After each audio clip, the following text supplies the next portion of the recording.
ആവാസ വ്യവസ്ഥയ്ക്ക് തണലൊരുക്കുന്ന കാവുകൾ ജൈവ വൈവിധ്യത്തിൻ്റെ കാവൽ മാടങ്ങളാണ്. ഔഷധ സസ്യങ്ങളുടെ കലവറയായ കാവുകൾ സുഖശീതളമായ അന്തരീക്ഷത്തിനൊപ്പം ഉറവ വറ്റാത്ത ജലാശയങ്ങളും നാടിന് സമ്മാനിക്കുന്നു. നിത്യഹരിത വനങ്ങളിൽ കാണുന്ന വൻമരങ്ങൾ മുതൽ ചെറുവൃക്ഷങ്ങൾ വരെ കാവുകളിലുണ്ട്. കുറ്റിച്ചെടികളും വള്ളിച്ചെടികളും എല്ലാം ചേരുന്ന ആവാസ വ്യവസ്ഥ.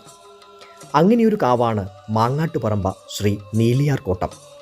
19 ഏക്കർ വിസ്താരത്തിലുള്ള ഈ കാവിൽ ഭക്തവത്സലയായ കോട്ടത്തമ്മ ശ്രീ നീലിയാർ ഭഗവതി വസിക്കുന്നു. പ്രകൃതി തന്നെയാണ് അമ്മ എന്ന് വിളിച്ചോതുന്ന സന്നിധാനം. പ്രകൃതിയെ നശിപ്പിച്ചാൽ സംഹാര രുദ്രൻ